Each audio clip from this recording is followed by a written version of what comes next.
എൻ്റെ മാതാപിതാക്കളെ കുറിച്ച് എനിക്ക് വ്യക്തമായ ഒരു ധാരണയില്ല. അവൻ പറഞ്ഞ കാര്യം ഇതാ: ചേട്ടാ, എനിക്ക് പഠിക്കണം, എനിക്ക് വളരണം, ഉയരണം.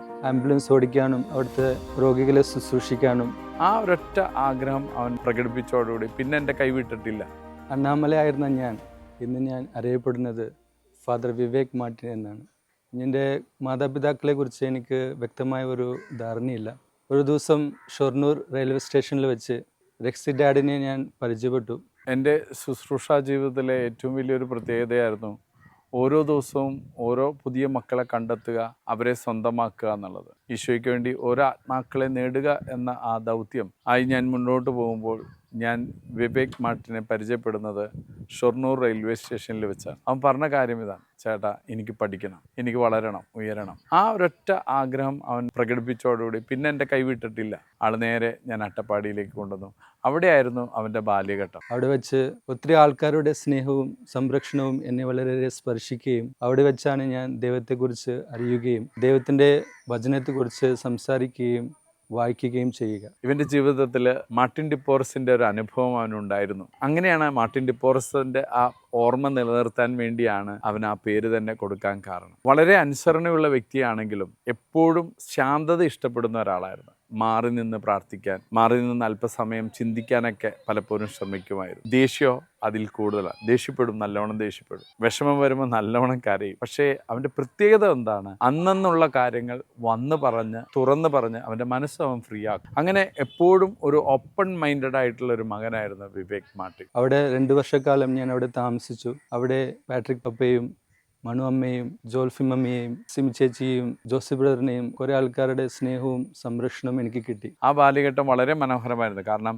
എന്നോടൊപ്പം ആ സമയം പാട്രിക്, ജോസി, ടാർസി, രാജേഷ്, ടോണി, ഒത്തിരി ശുശ്രൂഷകരാണ് എന്നോടൊപ്പം ഉണ്ടായിരുന്നത്. ഞങ്ങൾ എല്ലാവരും ജീസസ് യൂത്ത് ബാക്ക്ഗ്രൗണ്ടിൽ നിന്ന് വന്നവരാണ്.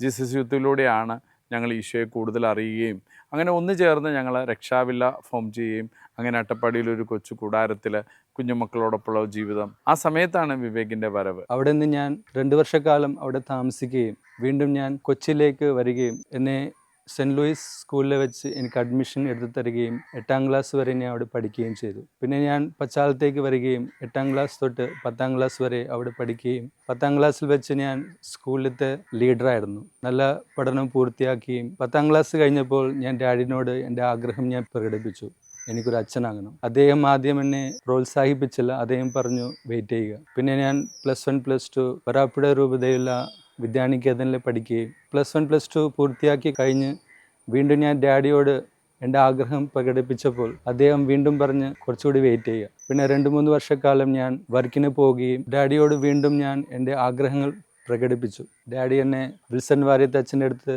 കൊണ്ടുപോവുകയും എന്നോട് സംസാരിക്കുകയും ചെയ്തു. അപ്പോൾ അച്ഛൻ എന്നോട് പറഞ്ഞു, നിനക്ക് ആഗ്രഹമുണ്ടെങ്കിൽ ഞങ്ങൾ നിന്നെ സെമിനാറിലേക്ക് വിടാം. അപ്പോഴാണ് ഡാഡിയുടെ കൂട്ടുകാരൻ ഫാദർ പയസ് പരേര ജാൻസി രൂപതയുടെ ഒരു പുരോഹിതനാണ്. അദ്ദേഹം ഡാഡിയുടെ ഫ്രണ്ടായിരുന്നു. അദ്ദേഹം എന്നെ വിളിക്കുകയും ഞാൻ അദ്ദേഹത്തെ ചെന്ന് കാണുകയും അദ്ദേഹം പറഞ്ഞു, പിതാവിന് ഒരു ലെറ്റർ എഴുതാൻ പറഞ്ഞു. അപ്പോൾ ലെറ്റർ എഴുതി കഴിഞ്ഞിട്ട് 1 വർഷത്തെ ഗ്യാപ്പ് ഉണ്ടായിരുന്നു. ആ 1 വർഷം ഞാൻ പാണായിക്കുളം സ്നേഹതീരം കമ്മിലിയൻസ് ഫാദേഴ്സ് അവരുടെ സ്ഥാപനത്തിൽ 1 വർഷക്കാലം ഞാൻ ശുശ്രൂഷ ചെയ്തു. ആംബുലൻസ് ഓടിക്കാനും അവിടുത്തെ രോഗികളെ ശുശ്രൂഷിക്കാനും കൂടുതൽ എന്നെ വിശ്വാസത്തിലേക്ക് അടുപ്പിക്കുകയും കൂടുതൽ പ്രാർത്ഥിക്കാനും കൂടുതൽ സെമിനാർ ജീവിതത്തിലേക്ക് കടക്കാനുള്ള പ്രചോദനം അവിടെ വെച്ച് എനിക്ക് കൂടുതലായി ലഭിച്ചു. 1 വർഷം കഴിഞ്ഞപ്പോൾ പിതാവിനെ രൂപതയിലേക്ക് വിളിച്ചു. 4 മക്കളാണ് വൈദികരാകാൻ പഠിക്കാൻ പോയിട്ടുള്ളത്. ഒരാൾ ഫ്രാൻസിസ്കൻ സഭയിൽ കഴിഞ്ഞ വർഷം വൈദികനായി, ഇപ്പോൾ ഒരാൾ വൈദികനായി, ഇനി 2 പേരും കൂടെ ജാൻസി രൂപതയ്ക്ക് വേണ്ടി പഠിക്കുന്നുണ്ട്. അപ്പോൾ ഇവരുടെ ജീവിതത്തിൽ ദൈവം കൊടുത്ത ഏറ്റവും വലിയൊരു അനുഗ്രഹമാണ് ദൈവ ശുശ്രൂഷയിലേക്കുള്ള ആ ചിന്ത തുടരണമെന്നാണ് എൻ്റെ ആഗ്രഹം. 2026 ആഗസ്റ്റ് 16 തീയതി എനിക്ക് പട്ടം നൽകി എൻ്റെ പിതാവായ വിൽഫ്രഡ് മോറിസ് എന്നെ ഒരു വൈദികനാക്കുകയും തീർക്കുകയും ചെയ്തു. ഇന്ന് വരാപ്പുഴ തുണ്ടത്തുംകടവ് ഇൻഫന്റ് ജീസസ് ചർച്ചിന്റെ ശിംതേരി പള്ളിയിൽ വെച്ചാണ് വിവേക് മാർട്ടിൻ പുത്തൻ കുർബാന അർപ്പിക്കുന്നത്. ഇന്ന് വരെ വിവേകിൻ്റെ ജീവിതത്തിൽ വൈദികർ, സിസ്റ്റേഴ്സ്, അൽമായർ ഒത്തിരി പേര് ആ മകൻ്റെ വളർച്ചയ്ക്ക് സപ്പോർട്ടായി നിന്നുണ്ട്. ഞാൻ സെമിനാറിൽ പോയപ്പോൾ എനിക്കൊരു ഉൾവിളിയായിരുന്നു, ഓർഫനേജ് സ്ട്രീറ്റിൽ ജീവിക്കുന്ന കുട്ടികൾക്ക് വേണ്ടി ജീവിക്കുക. അപ്പോൾ അച്ഛനായിട്ട് എനിക്കും അത് തുടർന്ന് കൊണ്ടുപോകാനുള്ള ആഗ്രഹമുണ്ട്. എൻ്റെ മിഷൻ, എൻ്റെ ആഗ്രഹം ഇതാണ്: മറ്റുള്ളവർക്ക് വേണ്ടി ജീവിക്കുക, മറ്റുള്ളവരെ ദൈവത്തിലേക്ക് അടുപ്പിക്കുക. ആർക്കെല്ലാം ദൈവത്തിൻ്റെ സാന്നിധ്യം ആവശ്യമാണോ, ആർക്കെല്ലാം ദൈവത്തിൻ്റെ ഷെൽട്ടർ, ദൈവത്തിൻ്റെ അനുഗ്രഹം ആവശ്യമാണോ, അവരെ ദൈവത്തിലേക്ക് അടുപ്പിക്കുക. ഇനിയുള്ള ജീവിതം മറ്റുള്ളവർക്ക് വേണ്ടി ജീവിക്കുക.